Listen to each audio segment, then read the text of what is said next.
Hey, Fit Mama. Jen Oliver here, your host of the Fit Mama podcast. This is the work in to your workout. Hey, and welcome, Fit Mama. This week on the podcast, I am so excited to bring you Dr. Jordan Robertson. She has a background in medical research, and she's been a naturopathic doctor for many, many years. She has a variety of things that she works with, but she has recently written a book called Carrying to Term. And one of the things she talks a lot about is miscarriages, how to get tested, how to stay pregnant, and carry a healthy baby to term. Her wisdom all around women's health and reducing your miscarriage risk, understanding how your body is trying to communicate with you, and really helping you understand what's going on at the level of your hormones. This is Dr. Jordan Robertson's specialty. She is brilliant, she is funny, she is amazing, and I know that you're going to love her on this episode with me on the Fit Mama podcast. Let's get right into it. Here we are with Dr. Jordan. Hello and welcome to the Fit Mama podcast, Dr. Jordan Robertson. How are you? I'm so great, Jen. Thank you so much for having me. Oh my gosh, this is such a treat. I am a fan online, and I love that online you can really feel like you can get to know someone. I love that too. It's funny, people ask me all the time, they're like, do you do your own Instagram? And I'm like, there's people who don't do their own. I love Instagram, right? I love that like ability to be vulnerable. People want to see that I burn my kids' dinners and like these things that are just like real life, right? Mm-hmm. Like I feel very grateful that I get to share those parts of who I am as a person with people online. And I think that's how you and I have like connected, which is really awesome. You know what? It is. And I have so much respect for someone like yourself, Jordan, who I watch and I see that you are sharing vulnerably and you are being real. And I have to say, this has not always come easily for me. Is this something that's easy for you? You know what? I think early in my career, so I've been a naturopathic doctor in Ontario in Canada for like 11 years. And when I first started, I was not, certainly like social media wasn't a thing then. But even when I was in my like interactions with patients, I didn't really feel like I was like leading in as myself necessarily, right? So I had certain skills and then other things like I'm definitely going to show up with, coffee stains on your lab work and, my desk is a disorganized mess, but I didn't show up like that in my patients' appointments, right? I felt like I needed to have, nice clean pieces of paper and like be all like, it was almost like I wasn't comfortable with the good and the bad, right? Of my personality and of myself. But the further I went into my practice and working with women, I realized the more I showed up as my like unbelievably geeky, awkward self, the more I gave them permission to show up as themselves, whatever that was, right? Like maybe they were equally as geeky and awkward as I was, or they were incredibly empathetic or emotional or teary or whatever it was. The more I leaned into that, the more they did. And then the better they did, right? Like they weren't just coming back saying that their acne was better. They were coming back having like these like more life transformations. And so that's what sort of prompted me to show up online like a bit more of my authentic self, right? Because I'm going to probably swear in your appointment and I'm definitely going to have a coffee ring on your lab work. And I definitely burn my kids' dinners and I definitely sometimes snooze through my alarm. If I can't show up like that, then, I feel like I'm making women not feel like they can show up like that when that's their real life too, right? And you know what? You bring up real life things, and you bring up your real self online, and it's so fun and funny. I know I get a chuckle. I've had many people bring up your name and just say, "Oh, I just love her stuff. It's hilarious," and it really is. But here at the same time, you're talking about PMS, something that like plagues women in general, right? Yes, and I think there's they're not separate, those two things, right? Because I think the demand that's on women right now to, I say in kind of air quotes, like have it all or want it all, are really one of our sort of drivers around why women struggle and suffer with hormone symptoms. I always call it sort of urban woman bad behavior. But when we look at the things in the research that increase the likelihood of women suffering from PMS, it's all the things that we've signed up for as North American women, right? It's sleep deprivation, it's stress, it's overwork, it's alcohol, caffeine, it's, burning the candle. I would say it like at both ends and maybe even in the middle. Those are the things that are increasing the likelihood that women will suffer with PMS. And so I find just like showing women that, we're allowed to have it all, but you also get to choose what that means, right? Like having it all doesn't mean that you work 60 hours and you have 8 kids and you've got this amazing beach body. That I think we need to really reevaluate what we mean by having it all, because it's devastating for women to burn themselves out to try and achieve all those things without them even asking if they wanted those things in the first place. Do you know what I mean? Absolutely. And I know I've talked about this before, which is essentially going after other people's goals, right? And thinking those are our own. Did you always know what you wanted? How did you come to that?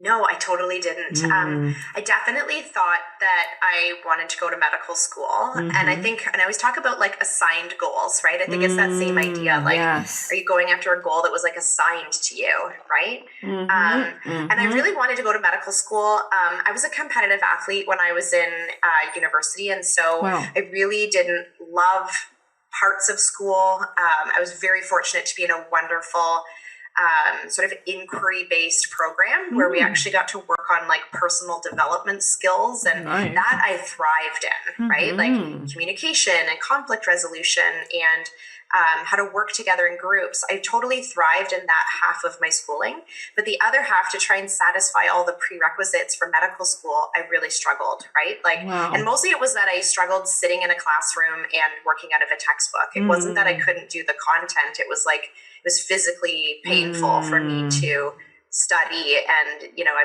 probably had undiagnosed ADHD through my entire schooling, right? And so, but I tried to do it because I felt like it was what I was supposed to do. That's, your parents want you to be a doctor. My grandparents wanted me to be a doctor. Everyone kept saying, you're smart enough to be a doctor. And so I felt like I needed to like pursue this dream when it was like so painful and not that passionate for me to sit in calculus. And I remember like undoing my calculus textbook out of the cellophane like the week of the exam and being like, well, shit, I guess I better learn this. Like it just was so painful for me to try and pursue that. And then eventually I realized that I needed to be doing something different with my career, where I had time to work with people, where I learned all these skills on like process and goal setting and behavior management and all of that. And then I was going to do these visits that were like 5.5 minutes with patients and write them prescriptions. I just couldn't see myself having that be my career, because that's just not where my skills are. And so I actually ended up doing this super long Google search on things I loved, like nutrition and exercise and preventative medicine. And the Naturopathic College in Ontario came up as the first Google hit. And I was like, I don't even know what this is, but I'm going to look into it. And then that turned into me deciding to become a naturopathic doctor, which is really ironic because I went to school for research, right? Like I went to school for medical research, and then I Google searched my career. Wow. I love that. It is so interesting to hear that. I have so many questions that come from that, but that resonates so much with me. I almost went to medical school. My whole family wanted me to be a doctor too. Like that was the craziest thing. And then I realized I fainted every time with the sight of blood, like my own blood multiple times, other people's blood. I fainted so many times. And I was like, Jen, you're not supposed to be a doctor. This is not meant to be. And I had to then decide. And I actually, same thing with you. I was more into personal development and goal setting and exercise and health. And it was so interesting how kind of those expectations, when they don't pan out, sometimes at the time, they're the worst thing. And then they end up being serendipitously the coolest, best thing, right? Yes, I even remember I took my parents out for dinner and I was like, I have something to tell you.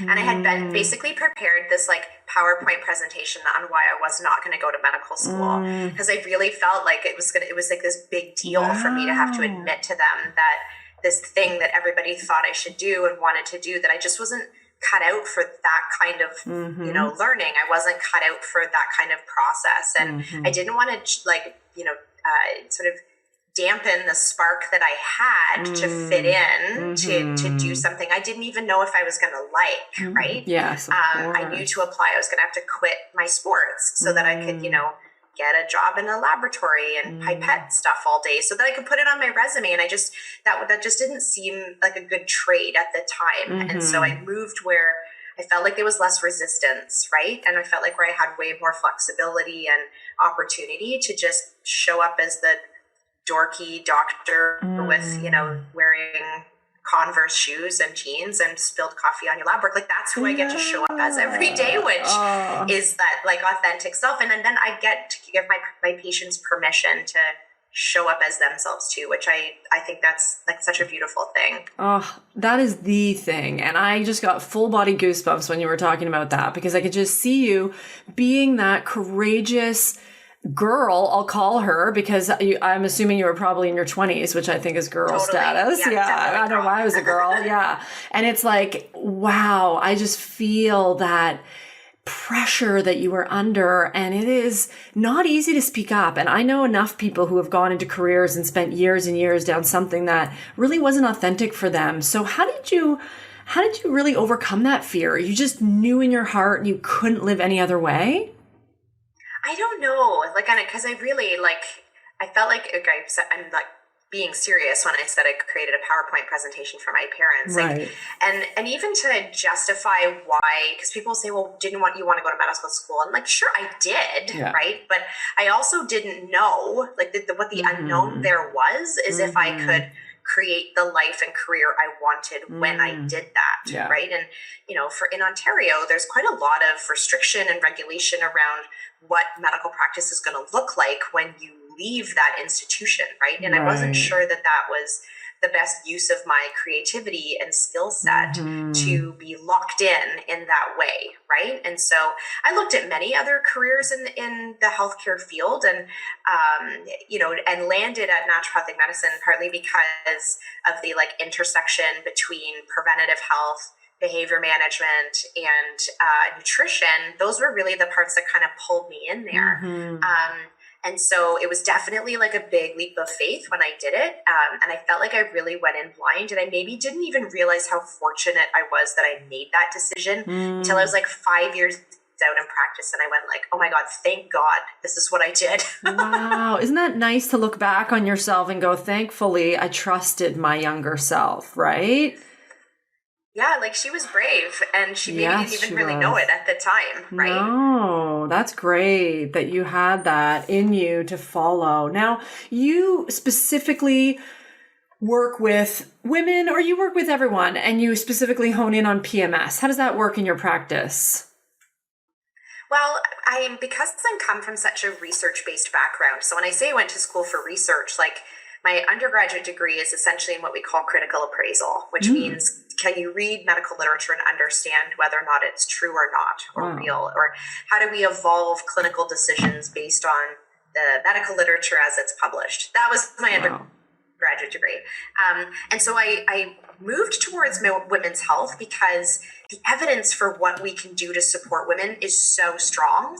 And there is a gap in what they get in their conventional care. And to me, that just seemed like a perfect opportunity to support patients. So it's not like I was up against, we've got this beautiful, perfect medication for PMS that works every time. What I was up against is these women are under-assessed. They're under-supported. They're under-educated even in what is going on with their hormones. And it was this big opportunity to be able to help and educate women. And the actual standard of care of what we should be doing for these women is lifestyle, is diet. There isn't anything better than what we get to offer our patients. And so that's what drew me to it, right? Because they're not getting that care anywhere else. At least in Ontario and Canada, women see their primary care practitioner for their hormonal concerns. They don't even get to see a gynecologist or a hormone expert without first having to ask for a referral, right? So many women's health concerns are getting, treated beside a kid with an ear infection, right? Or a elderly man getting his cholesterol medication. And there's this poor woman sitting there hoping that someone can help her with her hormones. And that's not how it should be, right? Women should be seeing someone who specializes in their hormones in order to get the kind of care that they deserve. And so I saw this gap where, women often were quite confused about what their options were, but I actually had the best solution. And so that's kind of what led me to that. And certainly my own path around, treating my own hormones and looking at my hormonal health. I have a long history of miscarriage and infertility, which is what I wrote my book about, carrying to term. So I have this deep connection with how women need to understand how to advocate for the healthcare that they need, but they're missing information. And so they just can't always get what they need. And I wanted to be that person for them. And your book, you recently published that book. Congratulations. Thank you. That is excellent. And that specifically is on the topic of miscarriages. So you shared your story in that book.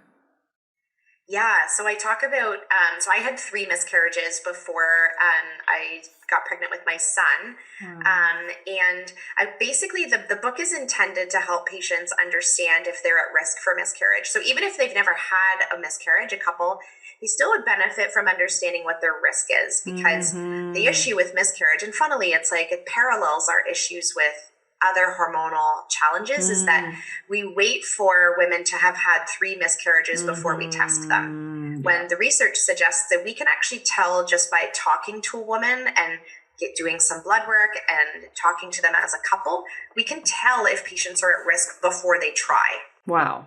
But our very reactive sort of healthcare approach to miscarriages, when you've had 3, suddenly we raise our eyebrows and get curious about what's happening. But there are many miscarriages that we maybe can see coming based on your history, based on your hormonal health, based on your life. And so the book is really about to give patients that basic education around what increases risk, and then how can they get properly assessed so that they don't have tears, right? That's my whole goal there is, let's talk about this before you're crying in the ER. Let's talk about this before you've had multiple traumatic experiences with miscarriage. It took me having 3 and then honestly begging my doctor for treatment in order to get what I needed to have my son. I just wanted to use that story and then my background in research to give women the tools they need so that they didn't have to have that same hurt that I did. Oh, absolutely. Thank you for being so brave and sharing that. That's absolutely so painful. And if we can prevent others from having to go through that, that's incredible. So I'm going to link up that in the show notes so others can access your book, because that's a great one. How did you overcome all that? How did you, what did you start researching? Or did you already kind of know some things, or did that crack open your own curiosity? With the miscarriages, it started my own, I didn't know before I had all my miscarriages what the major risk factors were. And it wasn't until I'd had my 3rd that I really dug in. And interestingly, it was when I was writing my board exams to become a naturopath. So it wasn't an unstressful time in my life that these were happening.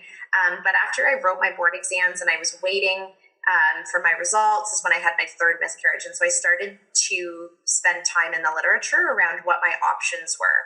And I was very fortunate, basically the major treatment intervention for reducing miscarriage is progesterone support. And so when I got pregnant that 4th time, so I was pregnant 4 times in 8 months, that's what I begged for. And that was my solution. So it could be as simple as that. But it got me sort of hooked on this topic, because I'm if I got pregnant and carried to term and the only thing we changed was this hormone that I took, like, why was this not offered to me before this? Right. And so that's what kind of got me interested in this topic. And then I ended up spending, the next few years researching it and then talking to my colleagues or presenting to my colleagues on miscarriage. And then the book evolved from that because, it was very easy for me to share my story. The other thing I don't love about women's health is how private we all are about our experience. Right. Yeah. And so, by the time I admitted to my family that I'd had all these miscarriages, they were like, oh, well, your grandma had 5 miscarriages and your aunt had 2 miscarriages. And it's like, well, why are these skeletons in our closet, right? As a family, like I could have maybe benefited from knowing this. I think in general, we don't talk enough about our experience in women's health, and women are left to kind of, well, now they Google it, which is worse, but they were left to sort of trod through all of this alone, right? Where we were meant to sort of learn from our elders and the women above us. I wanted to sort of pave that path so that I could give women the resources they need to know, right? So that's what kind of got me on the path of the miscarriage stuff. And then it's kind of evolved from there, where it's like, well, what else in women's health are we struggling in? And I started to look at polycystic ovarian syndrome, and endometriosis has been a long time interest of mine, and PMS. And that's what sort of exploded into this sort of women's health advocacy, sort of mission that I've ended up being on. So beautiful. And those, are people knowing that they have those things? I know some of them are obviously inflammatory and painful and they've seen their doctors, but just general PMS, a lot of people, like you said, it's kind of like skeletons in the closet. Like they don't even want to talk about it. And we have such a range of symptoms. How does someone even know? Like, is this right? Or is this just normal? Is this my normal? Is this wrong? Like what? Where can you help us with that? Yeah, there's some great, so the best thing to do is to track your symptoms. And that's usually where I start with patients. And that's whether we're talking about menstrual cramps or endometriosis, whether we're talking about polycystic ovaries, whether we're talking about PMS. The big thing is to track your symptoms. The research actually suggests that women really struggle to recall all their symptoms and to match it up against their hormones. So what we mean by that is women don't know if their breast pain was in their PMS window or not, right? If we just say, well, what happened last month? They're not accurate enough at conveying that information to their physician. So what that often means is that we'll either call something PMS that isn't, right? So maybe we tell a woman her anxiety is PMS, when really if we had her track her anxiety, it turns out she's anxious all month, right? And it's not PMS, it's actually anxiety. Or we call something not PMS that is, right? And so I do a lot of work with women with PMDD, and I've had, which is the more sort of psychiatric expression of PMS, the more severe version of PMS. And those women have been told everything from, I'm bipolar, but only half the month, right? Or I have massive depression and suicidal thoughts, but only half the month. And if we actually got more connected or in tune with where that was showing up with respect to her menstrual cycle, we'd get way quicker at making an accurate diagnosis for her. The same thing happens with pelvic pain and endometriosis and menstrual cramps. If we get women to track their Advil use or their Aleve use, we actually maybe can diagnose her faster, right? But if she never writes it down and she's like, yeah, I use Advil for my menstrual cramps. I've had women say, yes, I use Advil. And then when I actually had them write it down, they were using 40 Advil a month around their menstrual cycle, right? And that actually changes what we think the diagnosis is, right? And so the more that women can write down what their experience is and track it, there's some great apps out there that will track, and we don't just want to know when you're bleeding, like we want to know everything about and around that, right? Do you have hot flashes? Do you have vaginal dryness? Do you have mood swings? Are you bloated? Do you have breast tenderness? Like all of those things matter. And the more that women can take note and record it, the faster they get to the answer when they sit down with their practitioner. So valuable, that tracking. I could 100% see how someone would not know. I mean, oh yeah, last week it was this or this week that. I mean, every day melts into one now more than ever. So it's like, how do you? Yeah. So what so tracking, what kind of tracking are you talking? An app? I use an app called Clue. Do you know that one? Yep. Yeah, I like that one. There's a great app that's called Me v PMDD. So like Me versus PMDD. Okay. That specifically uses the diagnostic criteria for premenstrual dysmorphic disorder, which is the more psychiatric version of PMS. It will catch PMS too, but they've also broken down all of the symptoms to specifically try and help make an association with PMDD. I like that one. Honestly, I'd say most of them have the option to put in your symptoms. I just think women don't often put in their symptoms, right? Because they maybe are not realizing how valuable that information is. They think we just want to know how long their cycle is and when they were bleeding. And yeah, that's very important, but it's the symptom experience around it that if we're starting to talk about how your hormones are affecting you, like that's what we want to know. Hey, this is Jen. I'm going to interrupt this episode with Dr. Jordan really quickly just to remind you to go check the links in the show notes because I am sharing Dr. Jordan's book. So you can go find that there. You can also find in the links, you can find her Instagram, which, as I mentioned, is hilarious and very informative. So follow along there and check out her Facebook group where she's really helping with a lot of different things to do with women's health, definitely around miscarriage. But really importantly, you will feel supported. You will feel like you understand what's going on a little more with your body. You can get your questions answered and you can have a lot of fun in there with Dr. Jordan. So check out the links in the show notes to connect up with Dr. Jordan, follow along with what she's got going, check out her books, check out her podcast, and really get involved with what is going on in the hormones for you, Fit Mama. Back to the episode. Right, absolutely. And I'm sure you're seeing all kinds of different symptoms. Like what sort of things can we be on the lookout for if we're feeling like, oh, maybe everything's normal, but maybe it's not? Yeah, so some of the physical symptoms that are associated with PMS would be bloating and water retention. Sometimes women will notice that their rings are tight or they get sock rings around their feet at the end of the day. They may notice a big weight shift where they're gaining a pound or two of fluid retention in that second half of their cycle. Sometimes they'll notice breast tenderness. Sometimes women will notice premenstrual headaches or a worsening of their migraines. So maybe they have migraines all month, but then the migraines they have during that PMS window are worse. That's actually part of their PMS picture, not just migraines. So some women will notice changes in their skin, meaning they may have more breakouts during that time.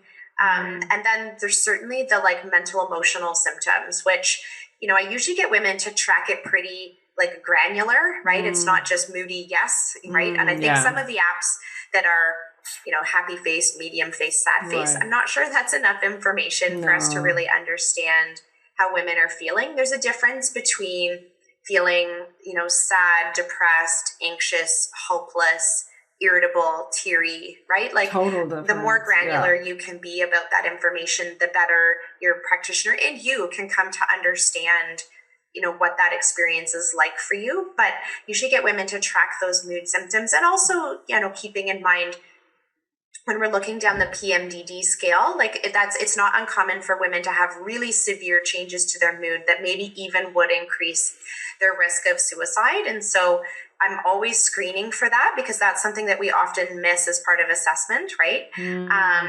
So those are some of the mental health symptoms. Often women are more fatigued during their luteal phase or during that PMS window. They may notice that they have more cravings or more difficulty managing their food intake or appetite. So that whole, that's a lot of things, right? And so some women will just get the physical symptoms. And so the other part, and so just to backtrack, every other underlying health condition that women have will also just be worse during PMS. I'm really painting this beautiful picture of PMS. I know, right? All go through this, right? If women have, and it's funny, I saw some research a couple weeks ago that said it's up to 3,000 days of a woman's lifetime would be spent in her luteal phase. And and is that when you're bleeding? Is that when you're on your period, or would that be the week before? No, that's the week before. This is where all the symptoms are showing up, right? Yeah. And if we add that up, that's 8 years worth of your life, right? And that's why I want women to prioritize it. But if you have an underlying health condition, and I use IBS as an example, that will also flare up during your luteal phase. So women will feel like their IBS is super under control and then have, really difficult diarrhea or bowel movements during their luteal phase. Or maybe they have rheumatoid arthritis or an underlying medical condition that will also flare up during that luteal phase, because basically we're inflamed during that time. And so any underlying inflammation women have is going to show up in that PMS window too. That makes so much sense. And this, would you say this inflammation that we're generally at a level of inflammation that might be higher is due to this urban women syndrome you were talking about? Yeah, like PMS ovulation is a stressor, believe it or not. Like that change that our body goes through and that flux in hormones is technically a stressor. We retain a little bit of sodium. There's a few things that happen physiologically during that time. So if we do that in a perfectly well woman, right, she may not notice, right? It's a really subtle shift. It's a subtle pressure that's put on the body. And she may not notice any physical symptoms. Right. But it's very difficult to find a 100% like unstressed, healthy woman, right? Like everyone's got these small pressures on their system, whether it's night shift or maybe this woman already is a bit of a salt retainer, right? Or if she eats more processed food or less vegetables, she's on the run, she's, picking up a sub before she takes her kid to hockey kind of diet and lifestyle. So, she's got these other, I'll call them like pressures on her health. And then when she ovulates, it's putting further pressure on the situation. And so things like, high sodium, low fruit and vegetable diets or high processed food diets will amplify PMS. And it's likely because their baseline is not ideal. And then when they get this pressure of ovulation, now they're really retaining sodium, right? And so they'll notice those symptoms like more significantly than if, they were eating all the fruits and vegetables and like sort of a more ideal healthy diet. Okay. So tracking this obviously is going to really help. Now, I'd love to talk about this burning the candle at both ends and in the middle. That really resonated. And I did this for a really long time because I normalized that. I valued that.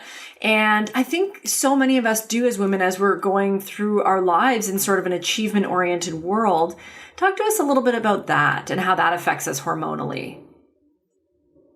Yeah, well, I think it's probably affecting us in multiple ways. And I'll be the first to say that I don't think we've done quite enough research on this. We don't research women enough in general, right? And so the data that we have on PMS is mostly observational, which means we just watch large groups of women and we check in on who has symptoms and what seems to be going on with their life. Okay. And so what we notice for women with PMS is that they do have that kind of candle at both ends type of lifestyle. They definitely have the sort of less sleep, more work. They report higher stress. So that's perceived stress, meaning if we ask them if they're stressed and they say yes, then they are stressed. Yeah. They definitely have those symptoms as a sort of like an underpinning of what's going on with their PMS, or we notice that about the sort of this high achieving urban woman. The other side of it is a lot of the things that we've normalized as part of that urban woman lifestyle that are maybe endemic in a woman's diet or life. I'm going to use caffeine and alcohol as the example.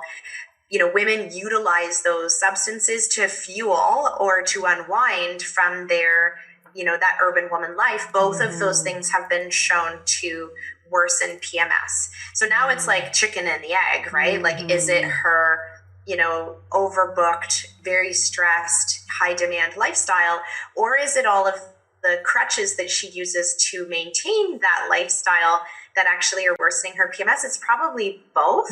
But all we know is that when we observe women in these behaviors and in this sort of hamster wheel, I was like, spending all your time in either a hockey arena or at work, or like baking brownies at 11 o'clock at night for the cooking, kids' bake sale. Like, it's that kind of lifestyle that's really putting pressure on women in so many ways, and likely they're compromising on the things that help PMS, like exercise and cognitive behavioral therapy or meditation or sleep, right? And so I mean, it's never one thing that causes one thing, because usually in women's health, like if we're pulling on one area, we're pushing on another, right? Yeah. And so it's more that I like women to look a bit more globally at their lifestyle and health. Because eating one magical food is not going to fix their PMS. We have to like bird's eye view the whole situation. Yeah. And sometimes it's hard when you're in it to actually see what the issue could be. I think, it's that sort of foundational practices, those lifestyle habits that you were talking about, such as sleep. How do you prioritize those things in your life? Because I know you have kids and you have a full busy life, as we all do. And it's like, how do you make sure those things happen for you? Tell us about that. Yeah, I mean, sleep is maybe not my best example, because if I had something to work on, that would probably be an area that I could probably use a little bit more emphasis, although I have used some of the tracking devices in the last 6 months, and that actually did improve my sleep quality, or taught me some things about my sleep. So, but I would say, like, from when my kids were young, I definitely have always looked at sort of the things that are on my plate that must be there for me to do, like the things that only I can do, right? Only I can put my daughter to bed, or my husband can put my daughter to bed, right? Like those are things that I don't want to give up, that I can do, and that I love to do. Then there's things that like were on my plate that didn't need to be on my plate. Like I did not need to make my kids lunch, right? I had the opportunity to sign them up for hot lunch. And yes, as a naturopathic doctor, I signed my kids up for hot lunch, and not every single day is a beautiful, organic, perfect meal that gets served. But the ripple effect of me putting my kids on hot lunch meant that I could make my lunch, right, rather than me buying something. And I could probably exercise on that day rather than me stressing about all of the tasks that I had to do, and putting myself last, right? Because that's kind of what women do, or that's what gets normalized, or even there's some transgenerational emphasis on women putting themselves last, right? I use the example in my social media, like, don't eat your kids' toast crust, like make your own damn piece of toast, right? Like it shouldn't be about like getting the scraps of time and the scraps of food at the end of the day. I needed to like be a strong player in my family's values and what my health was going to look like in my family's whole structure, so that we could all be well. That is so I maybe important. Never prioritized sleep. Sorry to cut you off, Jen. No, that's so good. The thing that I always have prioritized, though, is exercise. And that's the one that I like feel very successful at. That, since my daughter was 18 months, or, I have done 10 hours a week of dedicated exercise time. Wow. And that's just a non-negotiable for me. And so, it doesn't have to be that for women. But it has to be something, right? Like you can't just compromise all the time. There has to be something you're passionate about, and something that you like specifically carve out time for. And then I delegated the rest, right? I have a cleaning lady, because I don't want to clean my house. To me, that's not, filling my soul, but I'm very happy to do lots of other tasks, right? And so that was part of my sort of secret to success at the beginning, when my kids were young, especially, was like getting things off my plate that I did not need to do. And sometimes that was much to the dismay of like the expectations that we have on women, right? I buy shit for the bake sale. I don't bake it. Right. Just because like I can't, right? Like I'm a busy person, and I can't stay up until midnight making Rice Krispie squares, because that just can't be my life. No. Well, and you have to choose, right? And we, that idea of having it all and going back to that, it's like, okay, what was it all for you?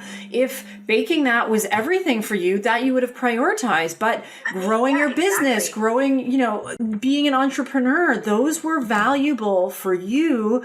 And there was space for working out. There was space that you created by intentionally choosing that some things were going to have to go. And you were okay with that. Did you have a lot of guilt, talking about mom guilt? I didn't, no. And I feel lucky that I didn't, but I also started to block things that were in my space that were maybe going to trigger that for me. So, the best example, and it's a horrible example, but I've shared it publicly before, is at one time when my kids were young, I got asked in a group of professional women, how are you guys managing this all? How are you doing the mom thing and the work thing and carving out time for yourself? And at that time, I felt like I kind of had it together, right? I was like, you know what, I've learned how to do this for myself. I'm going to share, right? I'm going to share my story with these women. So I wrote this big, long Facebook post and talked about what I had sacrificed. Like I didn't make my kids lunch, and I had invested in this full-time program for them so that I could, be able to work and carve out time for exercise. I felt like I was very vulnerable about all the things that were easy for me and all the things that were hard for me. And the response that I got back from this group of women was, oh, well, we wanted to know from people who actually parent their children. Whoa. Yeah. And I was like, and here I am thinking, I'm going to share. I'm going to be vulnerable. I'm going to tell these women what it took for me to feel more like myself. And the judgment that came back that because I had chosen these things for my children and because I was working full time, that I must not be a very good mother. Wow. And I was out of that Facebook group pretty quickly, right? Because I just I couldn't engage with that. And I just had to pivot and turn my attention and look for community with groups of women who were doing what I was doing, or they were encouraging of women to push those boundaries and show up differently in their life, right? And so I think what you're really showing us is this idea that we can look to role models like yourself. And you're a perfect example of a role model that a lot of people look to and say, I want that, or that is what I desire, or if she can do it, I can do it. And that brings out a lot of positivity. Other people have different role models and everyone to themselves. But I think the key thing to do is that you know what works for you and your family, and getting out there and standing for something is really brave, and not everyone's going to do it. There'll be a lot of people online that'll tear you down or wherever you are, right?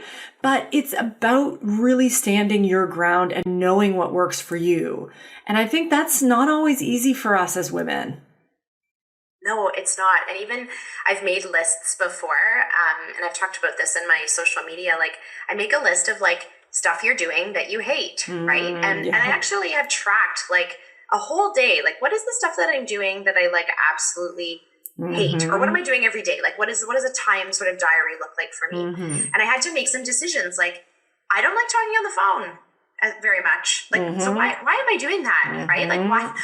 Why are these things in my day that I truly don't really love, when there's lots of alternatives, or I could maybe invest and spend that time differently so that it is valuable for me, right? And the one thing I did let go is I don't watch TV. So I maybe and so even in the times that we're in right now, I've maybe watched a couple of movies with my kids, I admit, but I have not sat down and watched a TV show in over 2 years. Wow. And it's because that just isn't a value for me. That's just not how I want to spend my time. I don't get a lot out of it. And that's, there's something like that example in everyone's life. There's a thing that they're doing that's not bringing them joy. It doesn't feel productive. It's not restorative, but yet we still do it. Right. And so, but it's hard to say no to those things, especially when they're these ingrained patterns of behavior. So, and watching one show now is certainly not consequential, right? No. But it was the pattern of watching TV every night for me that was not really serving me, and that I needed to kind of, take out. And that awareness is so key. Just out noticing that every night you veg out, or every night you do this or that. And it's what are these things that I'm just by default doing that really aren't serving me? And they really aren't serving my family at the end of the day. I mean, it's beautiful to see that you are able to take care of you and then come back to your house and yes, you in fact are parenting your children still. And you're shining this bright light on them in that space because you are filled with the energy to be able to manage multiple things. And I think it's right going back to our values. And when we can value things that are meaningful to us and we stand for something, it's really beautiful to see. So thank you so much for displaying that, Dr. Jordan. You're amazing. Oh, you're welcome. Thanks. I love this conversation, right? Yeah. And I think that like being vulnerable about what all of our challenges are, like that's really what kind of elevates the game, right? Yes. Like I think, and I'm a big fan of that, like leadership through vulnerability, right? Like nobody wants to see my like perfect smoothies or smoothie bowls. I still cannot figure out how people do that. I know. What they want to know is like how on earth do you make your lunch in 7 minutes, right? Like that's the real life part of it that I love to share. Yeah. Because it just normalizes and humanizes that whole experience that there's totally going to be pockets of time or seasons in our life where we're sucking at taking care of ourselves and things happen, but it's that like collective sharing of that difficulty and then moving through it, I think is what is way more valuable to share. Yes, absolutely. And knowing we're all in it together, right? And it's just being aware and doing what's right for us, right? Yeah. This has been amazing. I mean, wow, I could go on. What questions, thoughts, or any comments you want to leave our listeners with today? The Fit Mamas are loving this conversation. I know it. So what do you think you want to make sure that we know today? I think my biggest goal when it comes to women's health is just around like education, empowerment, and advocacy. That's always what I want to leave women with, this sense of, and sometimes when I speak with women about their symptoms and they've seen other practitioners or they feel like they've had this conversation 1,000 times and finally we get somewhere, right? It's common for them to feel frustrated. Like, well, why didn't anybody tell me that, right? Or why didn't someone test that? Or why didn't I know this sooner? So it's very normal to feel frustrated as you start like trying to understand your hormonal health, right? Because this may have been something that you've dealt with for many years. There's a study that was done looking at ovarian failure, which is early menopause. And they found that if the woman's doctor's visit was more than 5 minutes long, it saved her from seeing 3 specialists and spending 4 years trying to flounder around to figure out what was going on. Come on. Right. And that was the difference maker. If she talked to one of those doctors for longer than 5 minutes, they were way more accurate at making the diagnosis. And so what I want women to know about their hormonal health is that they're really the expert, right? If you think your hair is falling out, your hair is falling out, right? If you think your symptoms are tied to your menstrual cycle, they are, right? And it's to pursue support from someone who will meet you there to have that conversation, and who is willing to be curious about what your experience is and sit with you in it to try and help you cultivate some kind of solution. That's kind of my goal for women in women's health, is that they have the language and the knowledge to be able to advocate for themselves in whatever kind of healthcare setting they're in, right? Whether they're seeing a gynecologist or a fertility clinic or working with their general practitioner or even having a conversation with their daughters about women's health. I want them to have that education and language that they can, truly understand their health so that they can get the most out of their healthcare experience. That's been the goal of my podcast. That's been the goal of my social media. I just want women to feel empowered in their health. Oh gosh, that feels like a big warm hug. Honestly, that feels so good. Oh my gosh, it sounds amazing. And to know that you have that, that knowledge and that wisdom to share with us and to help us identify what's going on. I'm going to link up all the ways to get in contact with you and listen to your podcast and all the rest in the show notes. Dr. Jordan, this has been so nice to have you. Thank you for your time and your wisdom today. Oh, you're welcome, Jen. Thanks so much for having me. Anytime. It's a treat. Thank you.